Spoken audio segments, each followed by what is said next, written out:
건강에 대한 유익한 정보를 전해드리는 유아doctor의 윤강준, 김유진입니다. 네, 유진 씨, 집이 무너지지 않도록 튼튼하게 짓기 위해선 기둥과 같은 구조물이 필요하지 않습니까? 네. 우리 몸에도 그런 구조물이 있답니다. 혹시 생각해 보신 적 있으세요?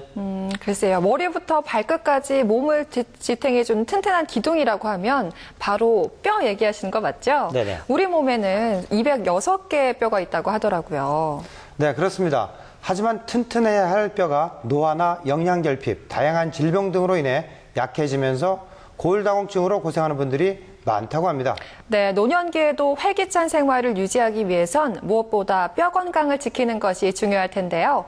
오늘 이 시간은 한림대학교 강동성심병원 내분비내과 김윤정 교수와 함께 골다공증에 대한 이야기 나눠보겠습니다. 우리 몸의 기둥 역할을 하는 206개의 튼튼한 뼈.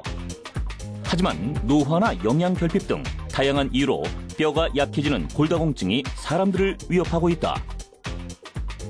더욱 무서운 것은 약한 뼈가 부러지기 전에는 골다공증인 것조차 모르는 경우가 많다는 사실인데, 골다공증은 인지율이 25% 정도인데 그 얘기는 골다공증 환자 4명 중에 1명만이 내가 골다공증이 있구나 알고 있고 3명은 골다공증 자체를 본인이 가지고 있는 질환을 모르고 있다는 얘기입니다.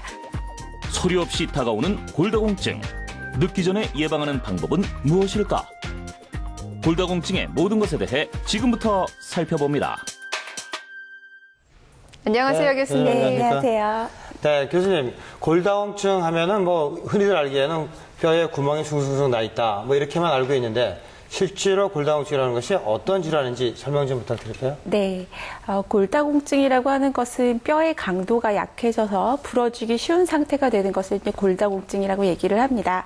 골의 강도라는 것은 뼈가 촘촘한 거, 아까 말씀하신 성성한 것도 물론 중요하지만 뼈의 질도 중요합니다. 일반적으로 저희가 하고 있는 골밀도 검사는 뼈의 양을 측정하는 것이고 뼈의 질, 미세 손상이 있는지 뼈의 구조가 어떤지 이것은 객관적으로 측정할 수 있는 지표는 아직 없습니다. 이 골다공증 환자들이 해마다 증가하고 있다고 하는데요. 실제 현황은 어떻습니까? 네, 골다공증 환자는 현재는 50세 이상 성인을 기준으로 했을 때 여성에서 10명 중에 4명, 남성에서는 10명 중에 1명 정도입니다. 여성에서 유병률이 더 높은 걸로 되어 있고요. 나이가 들수록 골다공증 환자는 늘어나는데 우리나라 같은 경우엔 평균 수명이 빨리 늘어나고 있고 그래서 골다공증 유병률도 더 빨리 증가하고 있습니다.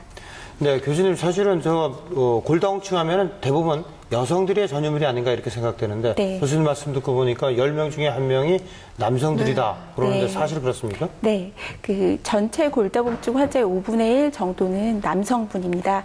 여성이 전부 골다공증에 걸리는 게 아니고 남성도 걸릴 수 있으며 더 중요한 것은 남성은 주로 고령에서 더 나이가 많이 들어서 골다공증이 진단이 되고 또 그렇기 때문에 골절이 생겼을 때 더 많은 삶의 질의 저하 그리고 또 더 심각하게는 사망에 이를 확률도 여성보다 더 높습니다. 그렇기 때문에 더 문제가 되는 것이고요. 이 나이가 들어갈수록 골다공증 환자가 네. 더 많아지잖아요. 이 나이에 따라서 골 소실률이 많이 차이를 보이는 건가요? 네, 그 뼈는 가만히 있는 기관이 아니고 끊임없이 만들어지고 또 흡수되고 이게 반복되는 기관입니다. 그렇기 때문에 우리가 1년에 한 10% 정도 골 교체율이라고 얘기를 하는데 10% 정도의 뼈가 바뀌는 것입니다. 그래서 원래 있던 뼈가 10년 후에는 완전히 다른 뼈로 바뀌게 되는 것이고 이제 청년기 그리고 유년기에는 뼈의 흡수보다는 뼈의 형성이 더 많이 되기 때문에 뼈의 양이 점차 늘어나는 것이고 20대 중반 그리고 30대 초반까지는 계속 늘어나게 됩니다. 사진을 보시면 그 후에는 골의 소실이 이제 오게 되는데 30대에서 50대까지는 어느 정도의 뼈가 유지가 되지만 그 후엔 노화로 뼈의 양이 점차 감소하게 됩니다. 네, 교수님, 그 골밀도가 나이가 들면 이렇게 떨어지는 걸 아까 설명하셨는데요. 네. 그거 위에도 골밀도가 떨어지는 어떤 원인이 있습니까? 네, 노화 말고도 여성에서는 이제 폐경이라는 특별한 이벤트가 있습니다. 폐경 이후에는 여성 호르몬 에스트로겐이 감소하게 되고 이것 때문에 골 소실이 더 가속화될 수 있습니다. 이렇게 노화나 폐경 같은 이벤트 말고도 다른 내과적인 질환, 예를 들자면 갑상선 기능 항진증, 부갑상선 기능 항진증 혹은 뇌하수체나 부신에 문제가 생기는 쿠싱 증후군 같은 경우에도 골다공증을 초래할 수 있습니다. 이 모든 질환이 조금 일찍 발견을 하면 더 빨리, 더 효과적으로 대처할 수 있을 텐데 그렇죠. 그러지 못한 경우가 많잖아요. 이 골다공증의 경우에는 어떻습니까? 네, 실제로는 잘 알지 못해서 골절이 발생하는 경우도 왕왕 있습니다.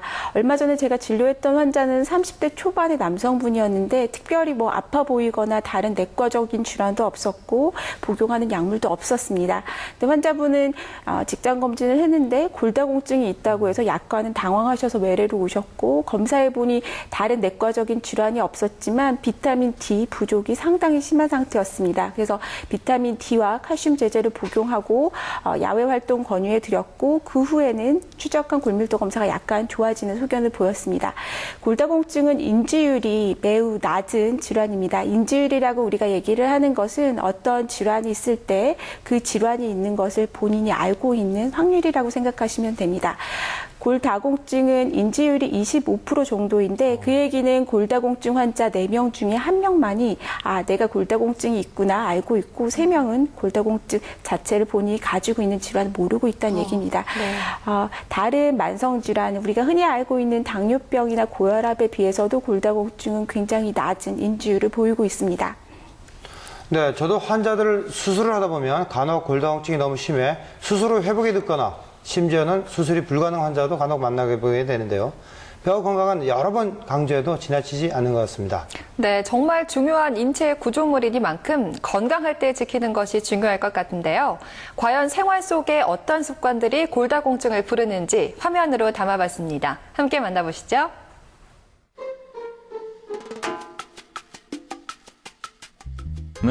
화창한 주말에 TV 리모컨이나 끼고 있는 꼴이라니. 서방님이 말씀을 하시는데 들은 척도 안 하고. 엄마? 요즘 예능 정말 재밌어. 어쩜 저렇게 웃기지? TV만 보지 말고 모처럼 한가한 주말인데 맛있는 거나 해먹을까? 맛있는 거 같은 소리 하고 있네. 나 안 먹어. 하여간 게을러서는 요리하기 싫어서 그렇지? 알았어. 내가 쏜다. 그럼 외식이나 할깝죠? 글쎄, 난 배 안 고프다고. 먹고 싶으면 혼자 드시고 오세요. 하여간 끼니 맞춰서 밥 먹는 꼴을 못 봤다니까. 저러다 또 저녁에 폭식하려고. 안 봐도 비디오다 비디오. 하?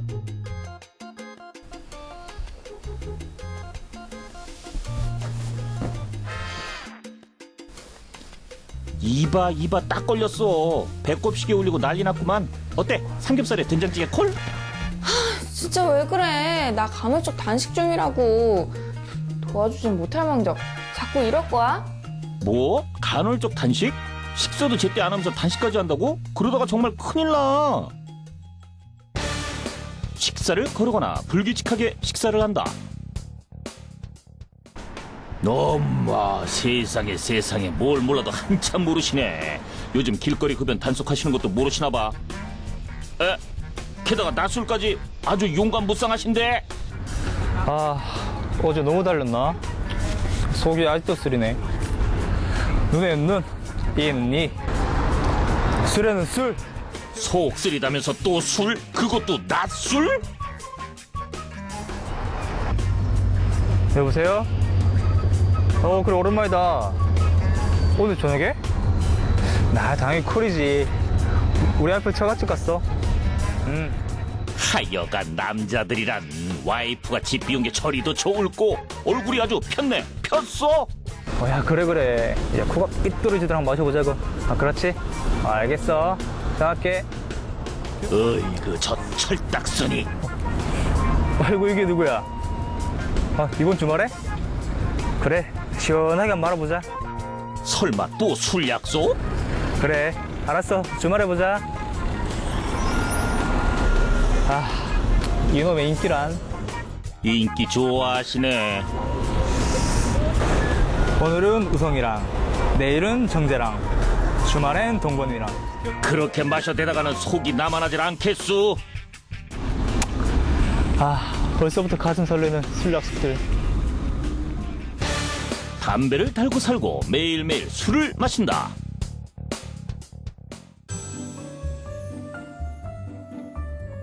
자기야 운동하러 나가자. 운동? 혼자 갔다 와. 에이 그러지 말고 같이 나가서 배드민턴이나 치자. 싫대도 난 그냥 집에서 운동할래. 자기야, 집에서 무슨 운동을 해? 왜 못해? 지금 나랑 싸우자는 거야? 집에서 무슨 운동을 한다고 그래? 요가도 하고 맨손 체조도 하고 할 게 얼마나 많은데. 그럼 운동 말고 같이 산책이라도 할까? 산책도 하고 영화도 한 편 보고 들어오는 길에 마트에서 장도 좀 보고, 어? 그냥 런닝머신 걸어. 그리고 영화는 TV 보면 되고 마트는 인터넷 마트 이용하면 돼. 됐다, 됐어. 어쩜 그렇게 나가는 걸 싫어해? 해를 보고 살아야지. 자기 그러다 얼굴에 곰팡이 생겨. 바깥 활동은 거의 하지 않고 하루 종일 실내에서만 생활한다.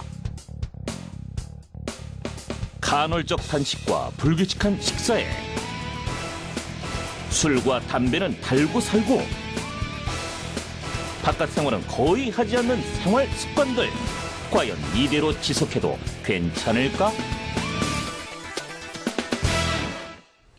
네, 교수님, 그 생활의 습관 보면 술과 담배 하면 뭐 흔히들 우리 간이 나빠진다, 폐가 나빠진다, 뭐 치아의 건강 이런 거에 대해서만 신경을 쓰는데 네. 실제로 뼈의 건강하고는 어떻습니까? 뼈의 건강에도 역시 안 좋은 영향을 미칩니다. 흡연은 뭐 잘 아시는 것처럼 여러 가지 해악이 많은 것이고 골다공증도 역시 마찬가지로 흡연은 위험 인자로 잘 알려져 있습니다. 술도 소량 음주하는 것은 상관이 없지만 과도한 음주는 역시 골다공증과 밀접한 연관이 있고 저희가 이제 허용치라고 얘기를 하면 여성에서는 매일 하루에 한 잔, 남성에서는 매일 하루에 2잔 정도 허용을 하고 있습니다. 그 한 잔이라고 함은 포도주는 포도주 한 잔으로 했을 때 한 잔, 그리고 맥주는 200cc 잔으로 했을 때 한 잔, 그리고 소주는 작은 소주잔 한 잔으로 했을 때 한 잔입니다. 그 이상을 드시면 골다공증을 더 유발할 가능성이 있습니다. 저 지금 방송 보시면서 한두 잔 마시느니 차라리 안 마시겠다 이런 분들도 있으실 것 같은데요. 네네. 이참에 안 드시는 것도 좋은 방법이 될 것 같습니다. 또 저도 경험이 있습니다만 요즘 간헐적 단식이 참 유행을 많이 했잖아요. 네. 근데 이런 불규칙한 식습관도 골다공증에 영향을 줄 것 같아요. 어떻습니까? 네, 영향이 있습니다. 실은 이런 간헐적인 단식은 일단 칼슘의 섭취가 적어지기 때문에 문제가 되고요. 또 하나는 이런 단식 자체가 칼슘이 체외로 몸 밖으로 배설되는 걸 더 증가시키기도 합니다. 앞서 말씀드린 것처럼 20대 중반, 30대 초반은 최대 골량, 몸에서 뼈의 양이 최대가 되는 시기입니다. 그 후에는 이제 점차 감소하는 것인데 무리한 단식으로 뼈의 양이 감소하게 되면은 그 후에 골다공증이 발생할 위험이 굉장히 높습니다. 우리가 이제 우스갯소리로 여성은 이상적으로 신장이 165cm, 체중이 48kg라고 얘기를 네. 하지만 의학적으로 이 상태는 실은 저체중 상태입니다. 저체중 상태는 골다공증뿐만 아니라 다른 내과적인 질환이 생길 수 있는 취약한 상태이고 많은 청소년들과 여성들이 이제 그것을 이상으로 해서 무리하게 단식을 하는 것은 추후에 더 나이가 들었을 때 골다공증을 유발할 가능성이 매우 높겠습니다. 네. 건강해 보이는 것이 더 아름다운 것인데 왜 이렇게 마른 체형을 선호하는지 모르겠습니다. 안타깝습니다. 교수님, 골다공증을 의심할 수 있는 증상이 있다면 혹시 자가진단법 좀 있으면 알려주시기 바랍니다. 네, 골다공증은 실은 여기 제목처럼 소리 없는 뼈도둑, 증상이 없습니다. 아무 증상이 없기 때문에 또 질환에 대한 인지율이 낮은 것이고요. 하지만 이게 골절이 발생했을 때는 생각보다 이제 심각하게 삶의 질 저하도 초래할 수 있고 심각하게는 사망까지도 이를 수가 있습니다. 그래서 골대사학회에서는 위험 인자가 있으면 골밀도 검사를 하라고 권유를 하고 있고 그 조건은 여성의 경우엔 폐경 후에, 남성의 경우엔 70세 이상인 경우 골밀도 검사를 고려해 볼 수 있고 여성은 폐경 전이라고 해도 앞서 말씀드린 뭐 과도한 음주나 흡연, 아니면 저체중이거나 아니면 본인의 어머니가 골절의 병력이 있었던 경우 아니면 스테로이드 제제 같은 걸 복용하는 위험 인자가 있으면 그 전에 남성도 70세 전에 검사를 하도록 권유를 하고 있습니다. 네, 이 자신이 위험인자를 갖고 있다면 증상이 없다고 하더라도 골밀도 검사를 한 번쯤 받아보시는 것이 좋겠습니다. 자, 이번 시간은 골다공증에 대한 시민들의 알쏭달쏭한 궁금증을 알아보는 시간입니다. 하나씩 해결해 볼까요?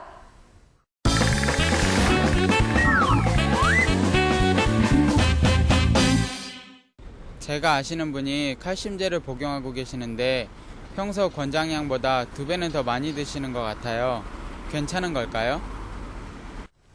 이 뼈 건강을 위해서 칼슘이 많이 들어있는 우유를 먹어라, 멸치 먹어라. 어렸을 때부터 참 그렇죠. 얘기 많이 하잖아요. 실제로 칼슘을 많이 먹으면 그만큼 뼈가 좀 튼튼해지지 않을까요? 네, 이제 일반인들도 뼈 하면 칼슘하면 뼈를 생각하는 것 같습니다. 그건 어느 정도 일리가 있고요. 칼슘을 많이 섭취하는 것이 뼈의 형성에 도움이 됩니다. 저희가 이제 권고하고 있기로는 매일 칼슘 700mg 정도 섭취하기로 권고하고 있고, 12세나 14세 이런 어린 사춘기 아이들에겐 조금 더 많은 양을 권고를 하고 있습니다. 하지만 저희가 이제 국민건강영양조사를 보면 평균적으로 우리나라 국민이 섭취하고 있는 칼슘의 양은 굉장히 적습니다. 450에서 500mg. 권장량을 다 충족을 못 시키고 있고, 그렇기 때문에 우유나 유제품, 멸치 같은 칼슘이 풍부한 음식을 많이 드시도록 권유하고 있습니다. 식품으로 이렇게 섭취하지 못하는 경우에는 칼슘 제제나 비타민 같은 걸 통해서 섭취를 할 수 있겠고, 문제는 이제 무조건 많이 칼슘을 더 많이 그럼 섭취하면 뼈가 더 튼튼해지냐, 그거에 대해서는 이견이 있습니다. 일단은 나이가 너무 많으시거나 이전에 심혈관 질환이 있었던 분들에서 칼슘 제제를 너무 많이 복용하는 것이 심혈관 질환의 위험을 더 높일 개연성이 있다는 연구도 있기 때문에 무조건적으로 칼슘을 많이 먹는 것이 좋다, 이것은 이제 바람직하지가 않겠고, 저희가 권장량이 있는 이유는 그거보다 부족해도 좋지가 않고, 그걸 넘어서도 지나쳐도 문제가 된다는 것이기 때문에 권장량만큼 드시면 되겠습니다. 네, 이 과유불급이라는 말을 꼭 기억하시고요. 적정량을 섭취하시는 것이 좋겠습니다. 다음 질문 만나보시죠. 골다공증을 예방하려면 햇빛을 많이 쬐야 한다고 들었는데요. 자외선은 많이 차단할수록 좋은 거 아닌가요? 네, 요즘 자외선에 민감한 분들 많으신데요. 그래서 어지간하면 햇빛에 노출되지 않으려고 하는데, 뼈 건강과 햇빛, 교수님 어떤 관계가 있을까요? 네, 이제 뼈와 햇빛 이 관에 가장 중요한 건 비타민 D 때문입니다. 비타민 D는 칼슘과 다르게 저희가 식품을 통해서 섭취하기도 하지만 햇볕을 통해서 합성이 되게 됩니다. 자외선을 통해서 피부에서 합성이 되게 되고, 식품을 통해서 섭취한 비타민 D 그리고 햇볕을 통해서 합성된 비타민 D가 우리 몸에서 칼슘이 체내로 흡수되는 데 중요한 역할을 하게 됩니다. 비타민 D는 이렇게 뼈의 형성에도 중요한 역할을 하지만 비타민 D가 부족하게 되면 근육에 힘이 떨어지거나 근력의 저하로 또 문제가 생길 수 있습니다. 전 세계적으로 이 비타민 D 부족이 요새 많이 문제가 되고 있는데, 우리나라는 아쉽게도 그 비타민 D 부족이 가장 심각한 나라 중에 하나입니다. 그렇기 때문에 실내 생활을 주로 하는 특히 직장인들 같은 경우에 잠시라도 짬을 내서 야외 활동을 하는 것이 비타민 D의 합성에 도움이 되겠습니다. 네, 특히나 젊은 여성들은 햇빛이 독이라도 되는 것처럼 어떻게 해서든 피하려고만 하는데요. 건강을 위해 햇빛을 쬐는 것도 중요하다는 거 꼭 기억하셔야 되겠습니다. 계속해서 다음 질문 만나볼까요? 출산을 하게 되면 이곳저곳이 쑤시고 아프다고 들었는데, 혹시 출산이 골밀도 감소에 영향을 주는 건가요? 어머님들께서 내가 너 낳고 나서 여기저기 안 아픈 데가 없다, 이런 얘기 참 많이 하시잖아요. 근데 출산과도 관련이 있을 법해요. 어떻습니까? 네, 임신과 골밀도가 관련이 있긴 합니다. 임신 초기와 중기에는 골이 많이 흡수되는 데 비해서 형성이 좀 덜 됩니다. 리모델링이 잘 되지가 않아서 뼈가 좀 약해지고, 임신 전과 비교해서 출산 직후에 한 골밀도가 3% 정도 감소를 합니다. 하지만 출산 후에 느끼는 그런 전신적인 근육통과 골밀도 감소가 실은 관련이 있지는 않습니다. 드물긴 하지만 임신 중에 그리고 출산 직후에 생기는 골다공증성 골절이 보고된 바가 있고, 만약에 출산 후에 계속적으로 요통, 한 부위가 계속 아프다면 그때는 전문가의 진료를 받아보는 것이 좋겠습니다. 네, 출산과 골다공증이 크게 연관이 있지는 않지만 지속적인 요통이 있다면 주저 말고 전문의와 상담해 보시는 것이 좋겠습니다.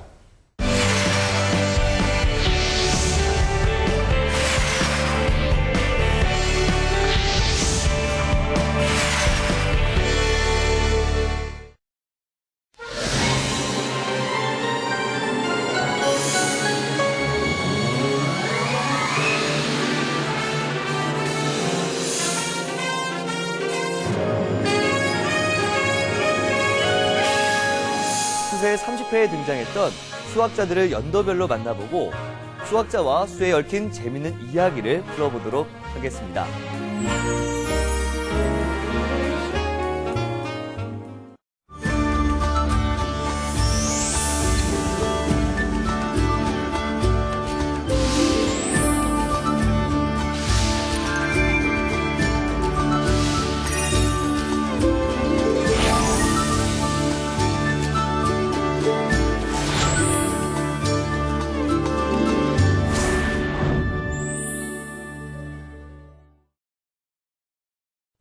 네, 교수님. 남성도 피해갈 수 없다. 골다공증이 그렇게 말씀하시는데 어떤 남성의 유형에서 골다공증이 잘 오는지 설명 좀 부탁드릴까요? 네, 앞서 말씀드린 것처럼 과도한 음주를 하시는 분, 흡연을 하시는 분, 그리고 스테로이드 제제처럼 골다공증 유발할 만한 약제를 드시는 분, 그리고 일반적인 그 사무직 종사자여도 실내 생활을 주로 하고 햇빛을 쬐지 않는 분들은 골다공증의 위험 인자가 있다 하겠습니다. 이 카페인도 골다공증에 좋지 않은 영향을 준다, 이런 얘기를 들은 적이 있는데요. 근데 저를 포함해서 요즘 커피를 안 좋아하는 분 찾기가 더 어렵잖아요. 이 카페인과 골다공증 어떤 연관이 있을까요? 네, 커피를 마시면 무조건 골다공증이 생긴다, 그런 것은 아닙니다. 하지만 카페인의 양이 많이 복용하게 되면, 섭취를 하게 되면 그것은 골다공증과 분명히 관련이 있고요. 저희가 이제 원두 커피를 기준으로 했을 때 3잔 정도가 이제 허용치라고 생각을 하시면 되겠습니다. 그래서 커피를 하루에 1잔이나 2잔 정도 마시는 것은 크게 문제가 없지만 3잔 이상 계속적으로 마시게 되면 골밀도의 감소와 관련이 있을 수 있습니다. 근데 이제 카페인이라는 것은 꼭 커피에만 들어있는 것이 아니고 초콜릿이나 콜라 같은 데도 들어있고 또 차에도 적은 양이긴 하지만 카페인이 들어있습니다. 그래서 기호식품으로 커피나 뭐 초콜릿, 차 같은 것을 좋아하시는 분이라면 그런 것들을 고려해서 카페인 너무 많이 섭취하지 않도록 조심하시는 게 중요하겠습니다. 네, 교수님, 같은 나이든 또 같은 체형을 가진 여성이라도 누구는 골밀도가 낮고 이런 체형을 가진 분들이 많이 있더라고요. 네. 어떤 분들이 골다공증에 잘 올 수 있는 체형인지 설명 좀 부탁드릴게요. 체형이라고 하면 좀 어렵기는 한데 일단 뚱뚱하신 분은 얼핏 생각하기에 저분은 골다공증이 있다. 뚱뚱하신 분들이 보통 외래 올 때 저 골다공증 있어요, 무릎이 아파요 해서 오시는데 그거는 골다공증과 골관절염을 이제 혼동을 하신 경우고, 일반적으로 비만하게 되면 비만까지는 아니지만 체중이 적당히 나가게 되면 그것은 이제 골밀도가 오히려 증가합니다. 저체중인 경우에 골밀도의 감소와 연관이 있고요. 그렇기 때문에 저체중이신 분들, 마른 분들이 골다공증 위험에는 더 많이 노출되게 됩니다. 이 여성의 경우에 좀 특정해서 좀 더 자세히 한번 살펴볼까요? 여성의 경우에는 흡연하시는 분들 많진 않지만 역시 남성분과 마찬가지로 흡연이 골다공증의 위험인자 중에 하나고요. 술을 이제 많이 드시는 분들 역시 마찬가지고요. 여자분들 같은 경우에 갑상선 질환, 갑상선 기능 항진증도 골다공증을 유발한 중요한 인자 중에 하나입니다. 또 하나는 이제 무월경, 어떤 이유에 의해서건 이제 생리를 6개월 이상 하지 않는 경우에는 이것 또한 골다공증의 위험을 초래할 수가 있습니다. 가족 보통은 이 최대 골량을 아까 말씀드렸는데 20대나 30대까지 뼈의 양이 최대가 되는 것, 이것은 어떤 이유인지 모르겠는데 유전적인 인자가 관여를 하는 것 같고, 대개는 본인의 어머니가 골다공증성 골절에 병력이 있다면 딸도 대개는 따라가게 됩니다. 그렇기 때문에 본인의 어머니가 골다공증성 골절에 병력이 있다면 따님도 조금 더 저체중이 되지 않게, 담배를 태우지 않게, 그리고 술을 좀 줄이는 그런 건강한 습관을 가지는 게 중요하겠습니다. 네. 혹시 폐경기 이후에 골다공증이 잘 온다 말씀하셨는데 네. 뭐 특별한 그런 이유라도 있습니까? 네, 좀 복잡한 얘기긴 한데 여성의 몸에서는 폐경 전까지는 에스트로겐이라는 호르몬이 나옵니다. 폐경된 이후에는 에스트로겐이 감소하게 되고 이것은 뼈의 흡수를 촉진시키게 됩니다. 뼈가 흡수되면서 뼈 안에 있던 칼슘이 혈액 내, 피 내로 나오게 되고, 우리 몸은 항상 어떤 전해질이건 어떤 수준을 유지하기 위해서 항상성을 유지하도록 설계가 되어 있는데 이 체내의 칼슘을 유지하는 데 있어서는 부갑상선 호르몬이 가장 중요합니다.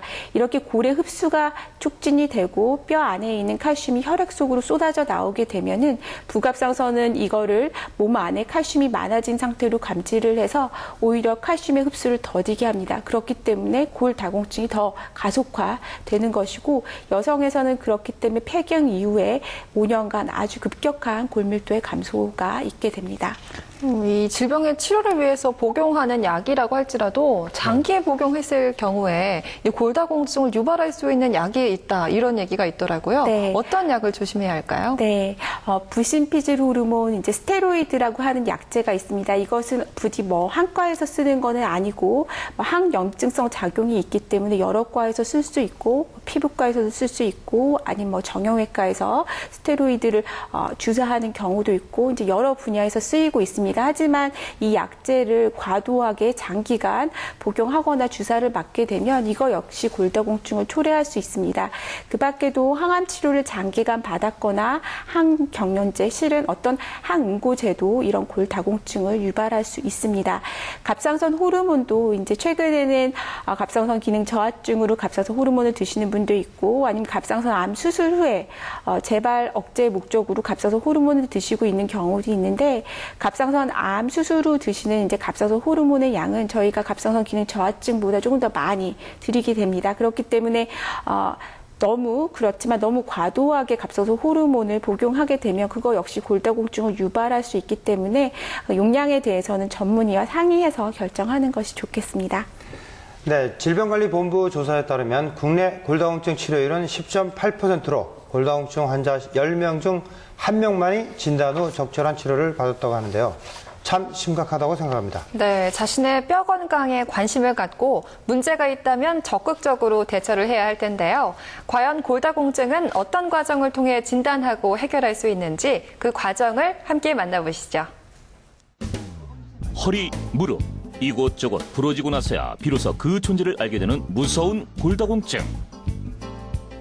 임신과 출산, 폐경을 거치며 몸에 큰 변화를 겪는 여성에게 골다공증은 피할 수 없는 불청객과도 같다는데 남성 골다공증도 무시할 수 없는 문제.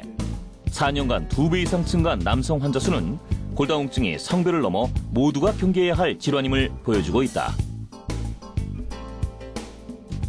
골다공증은 본인도 모르는 사이에 서서히 진행되기 때문에 소리 없는 폭탄이라고 불린다고 하죠. 때문에 뒤늦게 병명을 알게 되는 경우가 대부분이라고 하는데요. 하지만 자칫 잘못하면 평생 고생할 수 있는 치명적인 질환 골다공증. 어떤 방법을 통해 진단할까요? 골다공증 진단의 가장 유용한 기준으로 사용되는 골밀도 검사는 뼈가 얼마나 단단한가를 측정하는 검사법이다. 요추와 골반뼈의 밀도를 T값으로 수치화해 정상의 골밀도와 비교할 수 있다. 골밀도 검사에서 T값이란 젊고 건강한 성인의 최대 골밀도를 기준으로 해야 만든 값인데요. 골밀도 검사에서 T값이 마이너스 2.5 이하인 경우 골다공증으로 진단합니다. 마이너스 1에서 마이너스 2.5 사이인 경우를 골감소증, 마이너스 1 이상인 경우는 정상으로 진단합니다. 골 소실이 20에서 30% 이상 진행한 상황에서는 골절이 발생하기 쉬운데 이런 경우 단순 엑스선 검사에서 골다공증을 발견하기도 한다. 골다공증으로 인해 척추 골절이 일어났다면 MRI나 CT 검사를 통해 진단한다. 골다공증으로 인한 골절은 2차적인 합병증 발생 위험이 높아 최대한 빨리 검사하는 것이 좋다. 소변 검사도 골다공증을 발견하는 검사 중 하나다. 소변 내 NTX 수치를 관찰하는데 NTX란 뼈가 분해되면서 생성되는 부산물을 가리킨다. NTX가 정상보다 1표준편치 정도 증가하면은 일반인에서 골절의 위험도가 한 2배 정도 증가된다고 알려져 있고요. 그 다음에 골다공증 있는 환자에서 NTX가 1표준편치 이상으로 증가되어 있으면 골절의 위험이 5배 정도 증가된다고 알려져 있어서 골다공증 환자에 있어서 치료를 할 때 환자가 치료에 잘 반응하는지 추적하는 데도 쓰고 골다공증 환자의 골절 위험을 예측하는 데도 쓰기도 합니다. 골다공증을 예방하기 위해서는 칼슘 섭취를 권장한다. 식사로 보충하는 것이 이상적이나 불충분한 경우 칼슘 보충제와 비타민 D를 함께 복용해 칼슘 섭취량을 늘려준다. 의사의 처방을 받아 경구로 복용하는 약물들은 여성 호르몬이나 부갑상선 호르몬, 비스포스포네이트 제제 등이 있다.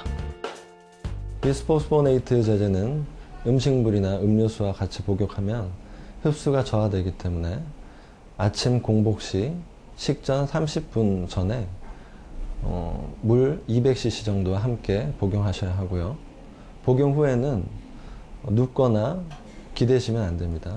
왜냐하면 식도염 같은 게 생길 가능성이 있기 때문에 그런 걸 지켜주셔야 합니다. 골다공증은 뼈의 형성보다는 흡수가 많기 때문에 골흡수 억제제를 투약해 치료한다. 증상이 없는 환자라면 일정 기간 치료 후 휴약기를 가지고 골절이 반복되는 고위험군 환자는 지속적으로 치료가 필요하다. 실질적으로 골다공증 치료 기간에 대한 가이드라인은 없습니다. 그렇지만 전문가들은 대부분 3년에서 5년 정도 치료하는 것을 권장하고 있고요. 하지만 골다공증이 심하거나 아니면 골절의 과거력이 있는 환자들에서는 그 이상으로 치료하는 게 보다 더 환자들의 도움이 된다고 생각을 하고 있습니다. 중년 이후 일상생활의 질을 떨어뜨릴 뿐만 아니라 심한 경우 심혈관계를 무너뜨리는 골다공증. 뒤늦게 후회하지 말고 정기검진과 생활습관 개선으로 미리 예방하는 것이 최선이다.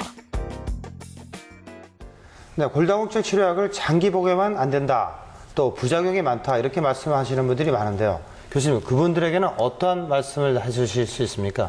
네, 골다공증 약제 중에서 가장 흔하게 쓰는 것은 비스포스포네이트라는 약제입니다. 이것은 이제 저희가 오래 쓴 지는 이미 의사들이 처방한 지 오래된 약물이긴 하지만 최근에 그 약제를 장기간 복용하면 악골 괴사, 즉 턱뼈의 괴사가 온다는 보고가 있었습니다. 네. 그리고 그것은 이제 비스포스포네이트라는 약제가 주로는 뼈의 흡수를 감소시키고 또 뼈의 형성도 억제를 하게 되는데 문제는 이제 그런 기전 때문에 치과 시술, 발치를 하거나 임플란트를 하는 과정에서 뼈가 덜 아물게 하는 그런 부작용이 발생했다는 보고가 있고 매우 드물긴 합니다. 흔하게 발생하는 부작용은 아니지만 역시 예방이 중요하고 그렇기 때문에 비스포스포네이트를 3년 이상 장기간 복용했거나 아니면 스테로이드 제제 같이 뼈의 형성에 더 문제가 되는 약제를 같이 복용한 경우에는 치과 시술 전에 3개월 정도 전에는 끊도록 권유를 하고 있습니다.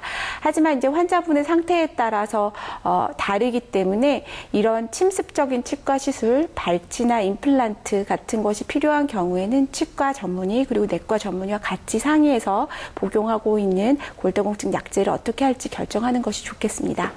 그렇다면 이 골다공증 치료라는 것이 이미 손상된 골밀도를 회복시키는 방향으로 가는 것인지 아니면은 이미 진행된 과정 이후로 더 악화되지 않도록 막는 것인지 이 치료에 대해서 설명을 좀 해주시죠. 네, 지금 현재 저희가 쓰고 있는 대부분의 약제는 말씀하신 것처럼 골의 흡수를 억제하는 약물입니다. 골이 새로 형성되도록 하는 약물은 현재 쓰고 있는 건 주사제로 부갑상선 호르몬 정도가 전부이고 네. 대부분은 골 흡수를 억제하는 약물입니다.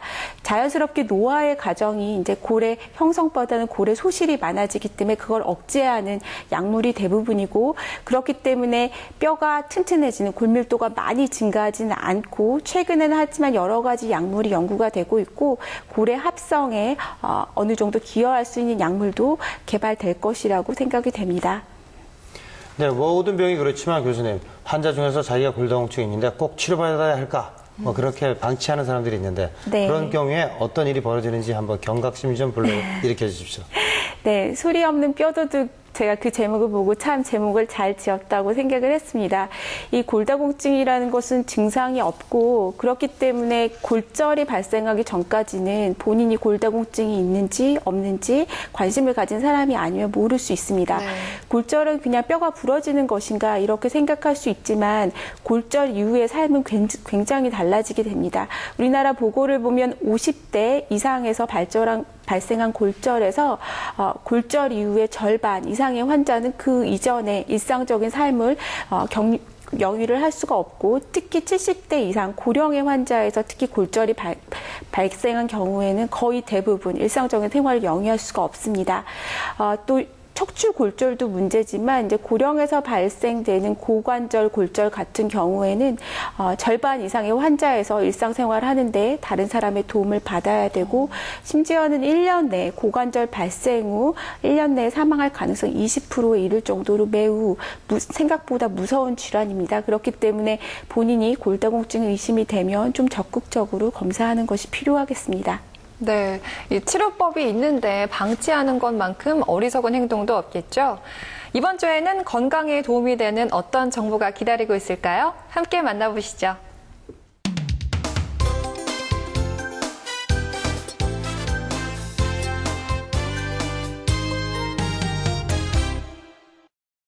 골다공증은 뼈에 구멍이 송송 생기는 질환이라고 하죠. 무리한 운동은 되려 골절을 야기하기 때문에 피해야 하지만 수영이나 자전거 타기 등 가벼운 운동은 골밀도를 높여주는 효과가 있다고 합니다.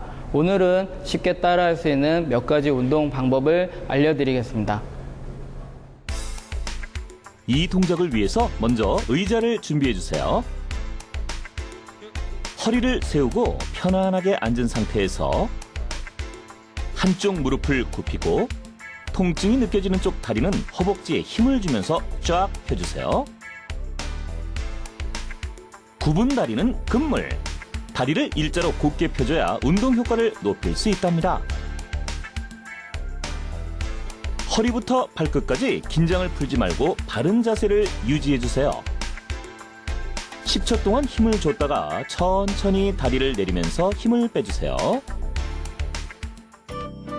이 운동 역시 의자가 필요한데요. 아까와 다르게 이번에는 앉지 말고 일어서서 따라해주세요.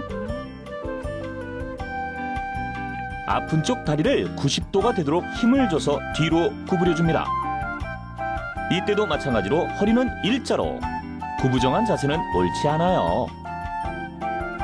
5초 정도 자세를 유지하고 천천히 내려주세요. 자, 이번에는 누워서 해볼까요? 팔 다리를 일자로 뻗고 바르게 누워주세요. 양 다리를 90도 각도로 천천히 구부려 세워줍니다. 발과 손은 바닥이 땅을 향하게 만들어주세요. 이제 핵심 동작으로 들어가서 허리에 힘을 주고 하늘을 향해 들어올리세요. 이때 무릎 끝에서 머리까지 직선을 만든다는 느낌으로 올려줍니다. 너무 과도하게 욕심을 부리면 보기에도 좋지 않겠죠? 마지막 동작은 만세 자세로 엎드려서 시작할게요.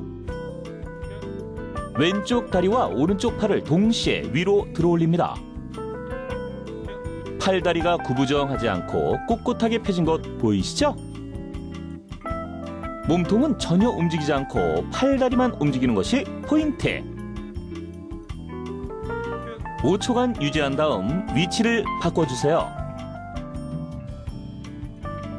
생활 습관의 영향을 많이 받는 우리의 뼈. 골량과 근육량을 늘리는 운동으로 너무 늦기 전에 골다공증을 예방하세요. 네, 보니까 누구나 쉽게 따라할 수 있는 운동들이었는데요. 골다공증 예방을 위해서 가정에서나 직장에서 틈틈이 해주시면 좋겠습니다. 원장님, 운동은 건강을 지키는 데서 가장 필요한 거 아니겠습니까? 네. 그런데 골다공증 환자에서 이런 것만큼은 좀 피해줬으면 좋겠다. 그런 운동이 있습니까? 운동은 일반적으로 골다공증 환자에서 저희가 많이 권유를 하고 있습니다. 걷기 운동 같은 유산소 운동도 필요하지만 근육의 힘을 키우는 저항성 운동도 같이 병행하시면 도움이 됩니다. 저항성 운동이라고 하면 이제 무거운 역기를 들어 올리고 이제 이런 걸 생각하실 수 있는데 가벼운 아령 운동이나 아니면 팔 굽혀 펴기, 무릎 굽혀 펴기 같은 간단한 운동도 저항성 운동이기 때문에 본인의 운동 능력에 맞춰서 하는 것이 중요합니다. 본인의 운동 능력을 넘어서서 아주 무리한 운동을 하게 되면 근육에도 손상이 될 뿐만 아니라 골다공증이 있는 환자 같은 경우에는 골절의 위험을 초래할 수 있습니다. 그렇기 때문에 본인의 운동 능력에 맞게 운동의 양과 강도를 조절하는 것이 중요하겠습니다.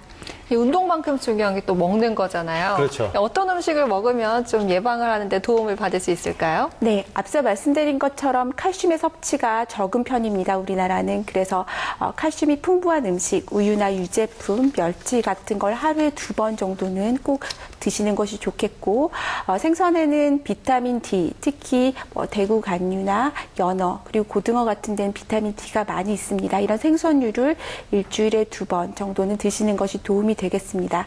또 단백질과 채소로 균형 잡힌 식단을 하는 것은 단백질과 칼슘뿐만 아니라 다른 미량 전해질, 예를 들면 굴이나 마그네슘 같은 것도 충분히 섭취할 수 있어서 고래 형성에 도움이 되고, 마지막으로 이제 싱겁게 먹는 습관도 굉장히 중요합니다.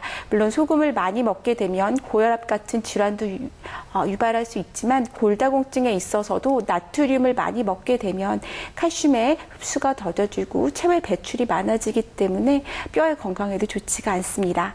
그렇다면 혹시 곰탕이나 이 사골국물 같은 음식을 섭취하는 것이 뼈 건강에 도움을 좀 줄 수 있을까요? 그거는 특별한 데이터가 있지는 않습니다. 뼈를 고아서 그 안에 있는 칼슘이 나와서 이렇게 말씀하시는 분이 있는데, 특별히 저희가 사골국물이나 이런 것들을 권유하고 있지는 않습니다. 네, 교수님, 골다공증을 예방하고 골밀도를 높이기 위한 평상시의 생활 수칙 3가지만 좀 설명해달라. 그러면 어떤 것들이 있겠습니까? 네, 이 건강 수칙은 어디에서나 보면 어떤 질환이나 다 비슷한 것 같습니다. 골다공증을 위한 생활 수칙은 일단 첫 번째로는 칼슘이 풍부한 우유, 유제품, 멸치 등을 충분히 섭취하고, 그리고 단백질과 야채 골고루 먹는 균형 잡힌 식단이 중요하겠습니다. 두 번째로는 우리나라 분들은 너무 이제 실내 생활 위주로 하는데, 가끔 짬을 내서 야외 생활을 해서 햇빛을 충분히 쪼여주는 것이 비타민 D의 합성에 중요하겠고요. 세 번째로는 술과 담배 같이 뼈의 건강을 해치는 것들은 멀리 하시고, 그리고 여성분들 같은 경우에는 뼈를 튼튼하기 위해서 무리한 다이어트를 삼가하는 것이 뼈를 지키기 위한 수칙이 될 거라고 생각합니다. 네, 정말 술과 담배는 어느 질병을 불문하고 항상 빠지지 않는 것 같습니다. 벌써 한 해가 절반 이상이 지났잖아요. 네. 올해 초에 금연 계획 세우신 분들 잘 실천하고 계실지 모르겠습니다. 오늘 골다공증의 원인과 치료, 예방법에 대해 내분비내과 전문의 김윤정 교수와 함께 이야기 나눠봤습니다. 교수님 말씀 잘 들었습니다. 튼튼한 뼈는 건강을 지키는 열쇠라고 했습니다. 골다공증으로 인해 약해진 뼈는 골절로 이어지고, 골절은 만성 통증과 활동 저하로 인해 삶의 질을 저하시킨다고 합니다. 뼈 건강할 때 지키는 것이 좋겠습니다. 네, 미리 관리할 걸 하는 뼈 아픈 후에 하지 마시고요. 오늘부터라도 골다공증 예방에 도움이 되는 운동과 음식을 꼼꼼하게 챙겨보시는 건 어떨까요? 오늘도 건강하고 유쾌한 하루 보내시기 바랍니다. 시청해주신 여러분 고맙습니다.